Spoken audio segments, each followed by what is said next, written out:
Alright, so this is just going to be a small relevant MATLAB review, and I'm just going to cover some of the very basic things in MATLAB that you should know and you should be very familiar with, and you should have memorized ASAP, because almost all of our work revolves around these few things. Obviously, if you want to learn more, there's tutorials on MATLAB. The official MATLAB YouTube channel is available. Go check them out if you want to learn more specifics. There's also websites that give MATLAB code snippets and GitHubs and whatever the hell else. Just be sure to look into it if you need to. So these are the things I'm going to cover, and I'm not covering them one by one. I'm just going to move this here, move MATLAB into the screen, and I will go through each thing as it comes up.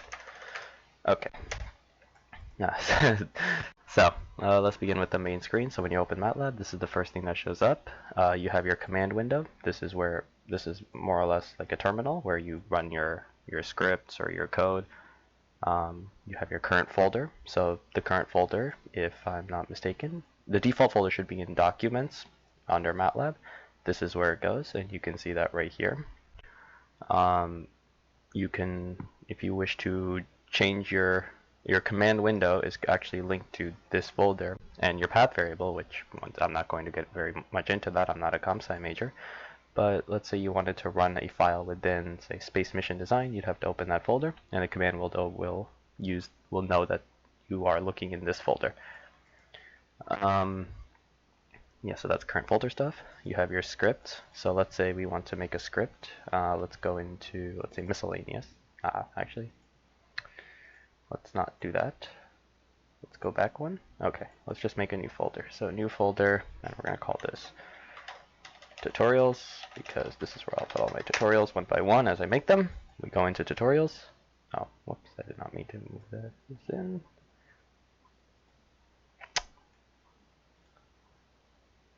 You know what? It's fine. I'll just delete it. Okay, that was a mistake. We fixed it. So let's say we want to make a new script. We would simply click New Script. Let's call this tutorial. Actually, let's just call this MATLAB Review 1. Enter. And if we double click it, we see that it opens up here. I'll close this random thing. Save changes, no. Okay. So yeah, it opened up a new thing. We can see the path right here. This is the current script that we're on. I like to press enter a few times just to give myself some space to work with. And we can see that this is where our script will be running.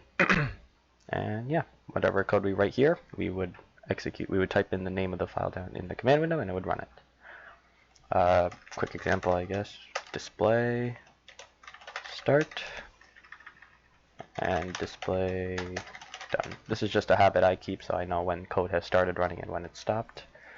And if we Control S, the star goes away, it's saved. And if we wanted to run it, we would simply type MATLAB Review, press enter. Whoops, sorry, MATLAB Review 1. Yeah, MATLAB will tell you if you're making an error, and you see it does that. Another thing you can do is you can type in mat, and if you press tab, it'll check here to see what you could put in, and it'll tell you, hey, which of these things do you want to use?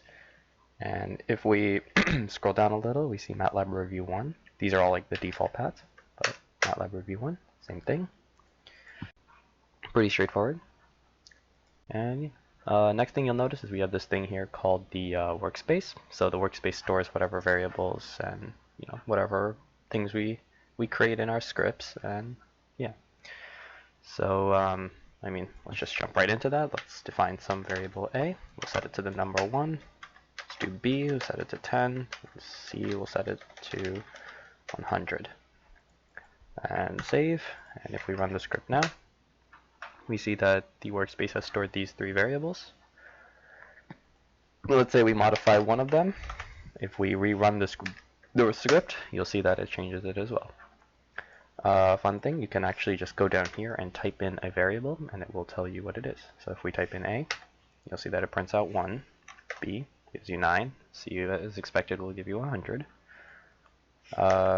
Next up we have some characters. So let's we'll define something called S. We'll call it S, and we'll call it string. And C and we'll call it char. Yeah. By the way, the semicolons here. Whoops. Okay, so fun thing, MATLAB will actually detect this, something like this, and it will actually tell you that the variable assigned to C might be unused. So, you know, we could get rid of that, we could keep it, we could do whatever. It makes no difference to MATLAB. MATLAB will, you don't need to tell it what to do. Anyway, we can rerun this script, and we see that now we have stored C as a char and S as a string. We can see the data types here, right? A is a 1x1 matrix, believe it or not just a integer. Or sorry, it's a 1x1 double, my mistake. We have a 1x4 char. We have a 1x1 string. Pretty straightforward. I already mentioned the display function, so if we wanted to use it, display C. And you know, now when we run it in the command window, it'll display char, which is the value of C. We can do basic arithmetic, you know, simple stuff like adding, subtracting, you know, all the fun stuff. A plus B, A times B, and A to the power of B. Oops. So yeah. Easy stuff, right? Nothing too complicated. Next up we have, on the list of topics that we have to cover, we have matrices. So a matrix, for those of you who are familiar with linear algebra, we should be pretty familiar that we need brackets.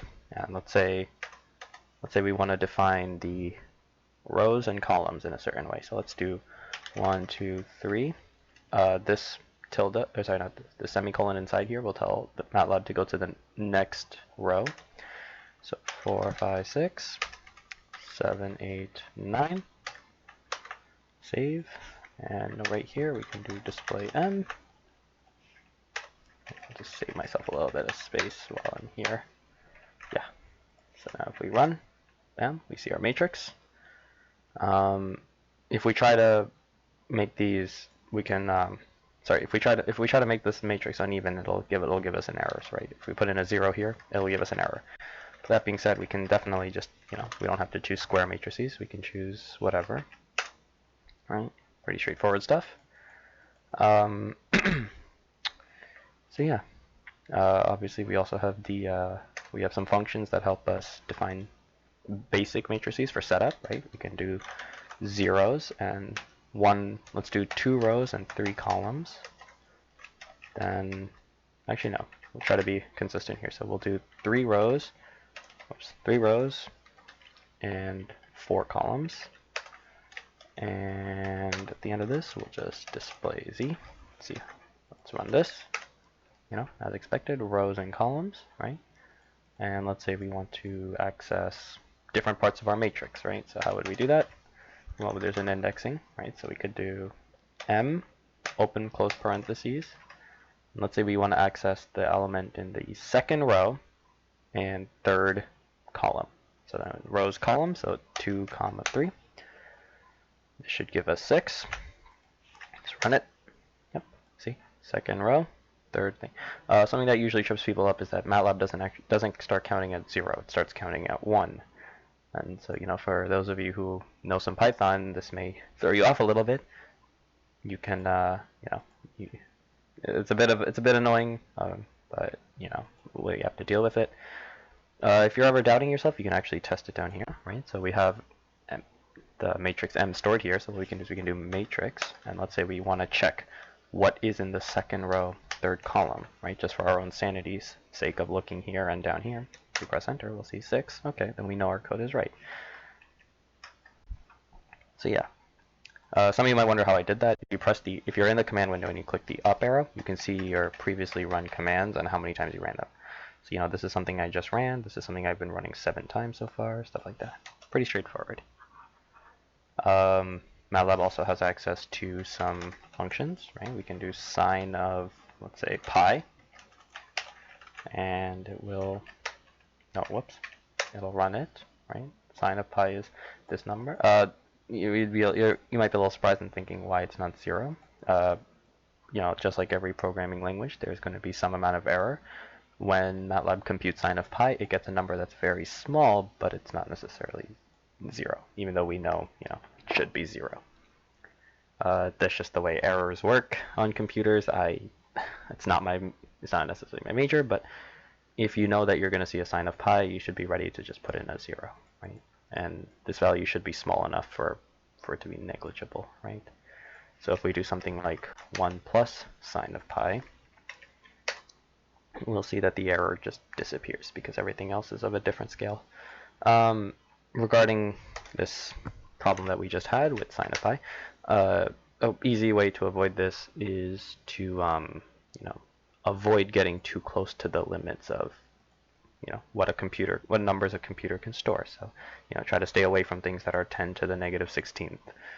It'd be much better if you simply scaled your problems accordingly, right? So instead of doing this, maybe if instead of adding 10 to the negative 15 to this number, maybe we should just we should scale our problem a little bit so that it helps out. It won't necessarily be a concern for us, but I think it's useful. It's something you should keep in your mind. The other way we can define matrices is by incrementing. So let's say we want to start a matrix at 0, and we want to increment by 0.1, and we want to stop at, let's say, 1. Well, how can we do this? Well, we can simply say, let's define a new matrix M2, and we're going to set that to start, colon, increment, colon, stop. And now if we display it, M2, we'll see that it'll increment from 0 to 1 at this. It'll increment from 0 to 1 along with this change. Believe it or not, this is stored as a matrix, a 1 by 11 double, right? There's 11 things here, even though you would think there's 10. No, there's actually 11. We start at 0, and we can change this as necessary, right? We can start at 1 and go to 2. Same thing, right? 11 matrices.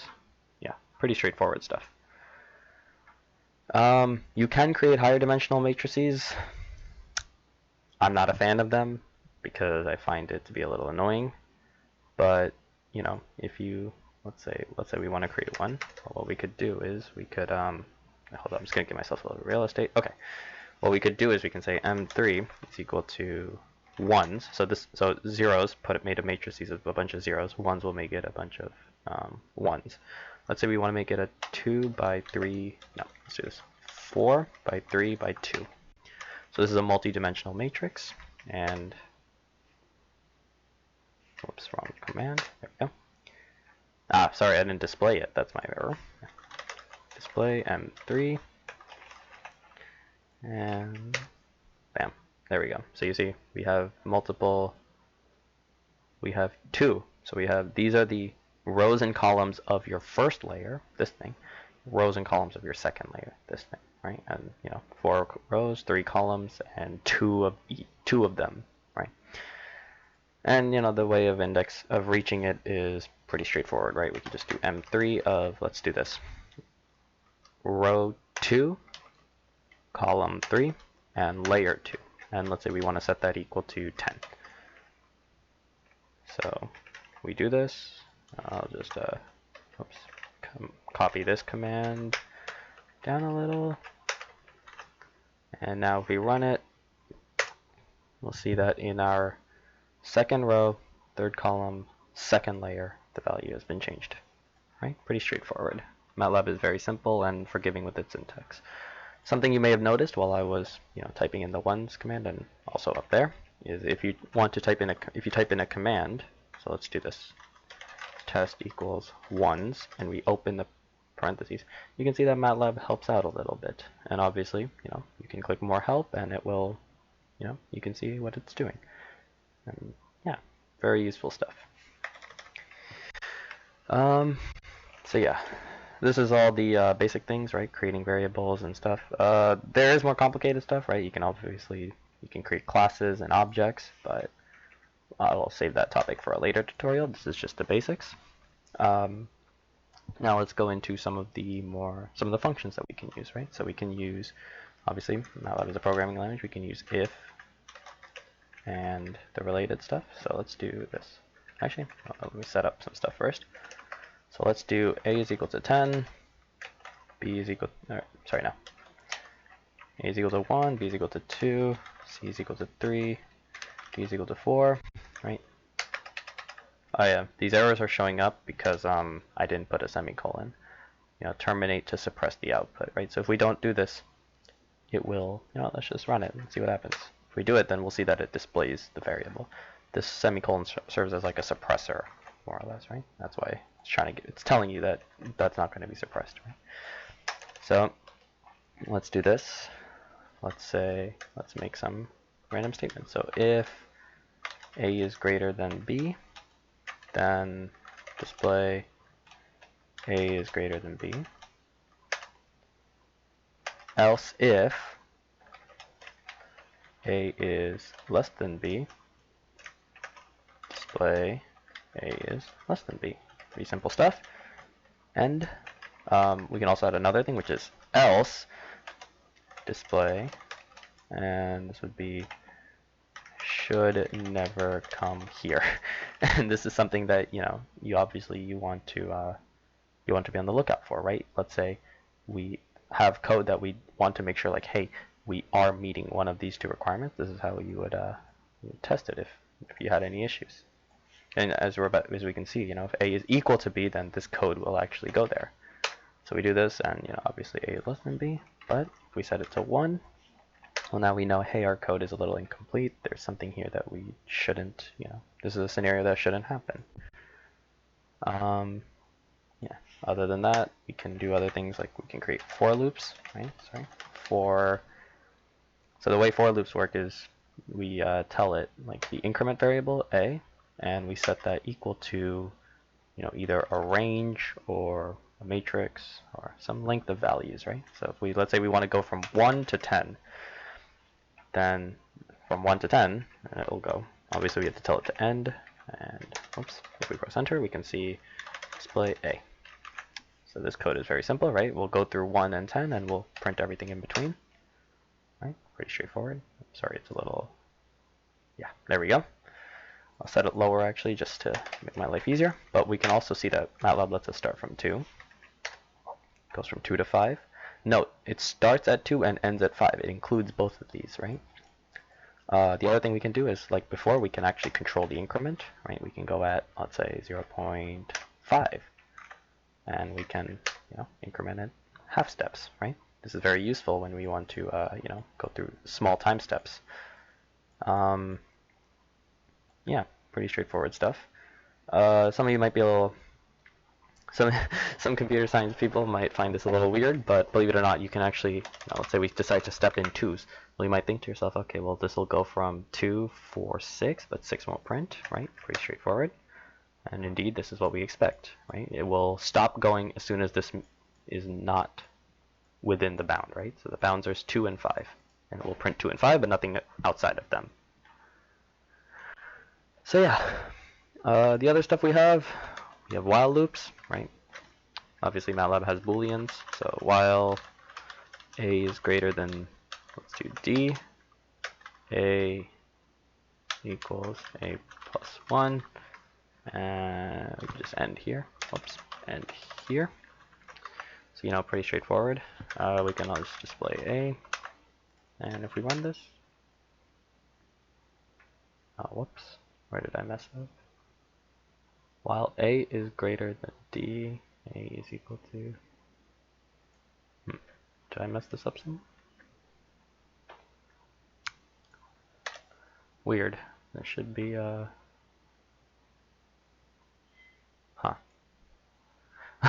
Well, interesting thing that we ran into. So, how do we fix this error? Well, let's look into it. Just search up while, open parentheses. Actually, this is a great time to show you guys the help command, which I like using. So you can just do help while, search up the name of the command. MATLAB will actually go through its documentation and find stuff for you, as well as give you a code example. You see, while repeat statements for an indefinite number of times, the general form of while is this. So while expression statements end, right? And these are the the things we can use. So let's do this. We are seeing while a is greater than d, a is equal to a plus 1, and display a. So let's see, why isn't this working? So is a greater than d? No, it is not, so it should go and do this. Okay, why are we getting an error?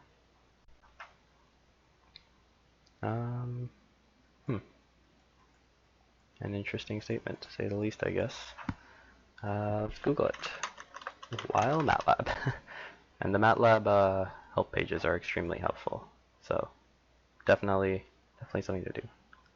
While n is greater than 1. Let's just copy paste the code, see if it runs. So, boop. And instead of n, we'll use a. And we'll start a at 4. So let's run MATLAB review 1. And there we go, it's working as expected. I don't know why we had that error before, maybe it might have been the parentheses, but it's very easy to debug. Sorry if this is a bit rushed, I'm just trying to get this done and have people start working on their projects. The next thing we have is try and catch. So let's do this. Let's set b equal to 0. And let's do this. Try a divided by b. We'll do this. So error is equal to a divided by b. We know it's an error, right? So we can just do try and end. Sorry, not try. Catch. So try catch is a fancy way of, making sure that you don't run code that's going to crash your program, right? So we know here that a divided by b is going to return us something that's invalid, but even though it's giving us something that's invalid, our code is still able to run to this done statement. So the try statement simply says, run this line, but if there's an error, just move on, right? And this is very useful for when you want to debug stuff, right? And you don't want to deal with your whole program crashing or your computer crashing. It's very, very helpful, I think. So this is this stuff.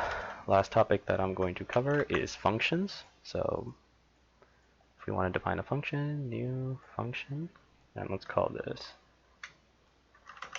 fcn. That's usually what I name them, at least the default ones, but you can name them whatever else.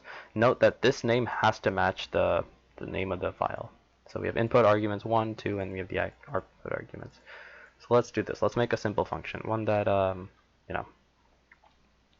let's just make one that plays with 2 numbers, right? So we'll put in a number 1 and a number 2, and we'll put result 2 and result 1.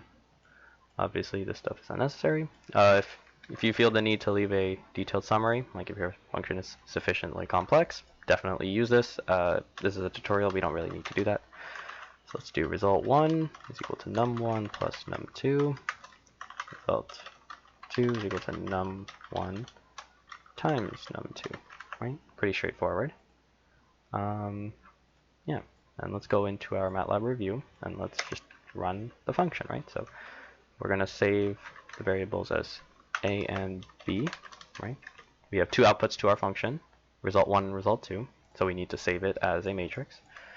Let's call this fcn, and let's feed in the 2 numbers a and c. And then let's, I'm not going to do a and b, let's do e and f, right? So, and then we're just going to display e, display f. Actually, if we want to make it even more condensed, we could just do e space f, and it will output both of them, right? This is outputting a single matrix with the values e and f. MATLAB review, okay. So we put in 4 and 3, right? So we add them, we get 7, 12. Pretty straightforward stuff. Now I'm going to get a bit more into why MATLAB is so good with this. We're going to actually, instead of putting in just a single function, we're going to put in a matrix. We're going to put in 1, 2, and 3. And for b, we're going to put in, and for b, we're also going to put in a matrix. We're going to put in 4, 5, and 6. And obviously, when we run this, it's going to give us an error because this function's not ready to accept it. Oh, I guess it does. Well, it does so in a very weird way, at least. You know, we expect them to multiply and add. So when we do this, 1, 4, 2, 5, 3, 6, we have 4, 5, 6, 3, 6, 9. And so, if we look at, how did these values come about, we can see that these values are just the values for B. Oh wait, sorry, no, we're doing C, not B. So, okay, let's look at this again. C, as stored in our workspace, is 3. A is stored as 1, 2, and 3. So our function is going to do num1 plus num2. So it's going to do A plus C. So A plus C, which is 3. So that's going to give us the 4, 5, 6. And then we have 4, 5, and then we have 1, 2, 3, and we're going to multiply each of these by 3. That gives us 3, 6, 9. We can see that we had a bit of an error, but it's still working. However, if we try to put in B, it should give us an error. There we go. Incorrect dimensions for matrix multiplication. And so, if you're familiar with linear algebra, you know that you can't multiply matrices unless, certain requirements are met, like their columns and rows have to be equal, right? Not columns and rows, but if you know linear algebra, you know that matrix multiplication has some requirements. And the error is telling us that if you want to perform element-wise multiplication, use the dot function. So if we put in dot, we can see that now it will go through row 1 and row 1 for both matrices, multiply them, and then move on. Row 2, multiply them, and that'll be the new one. Row 3, etc., etc. If we run it now, we can see that we have the results that we expected, right? So obviously when we add these two together, we should get 5, 7, 9. 5, 7, 9 right here. And when we multiply them, we should get 4, 10, and 18. That's exactly what we get here. And to be honest, things like this are the reason why MATLAB is so good, is it can perform a ton of these matrix multiplications together. And that's why we use it as much as we do. MATLAB is literally called Matrix Laboratory. That's what the name comes from. You guys might see that this is a bit weird. All right, obviously, if we add a comma, you can't. Adding a space is the same as adding a comma.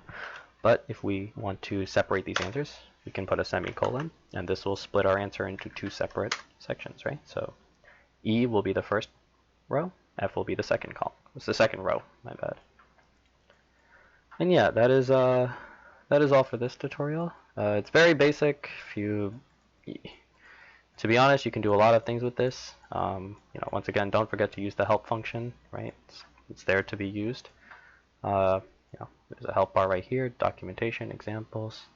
In all honesty, if you're having any difficulties, you can quite literally Google stuff. I know one of the projects involves being able to read text documents. I'm pretty sure if you just search up MATLAB reading text files. Oh, wait.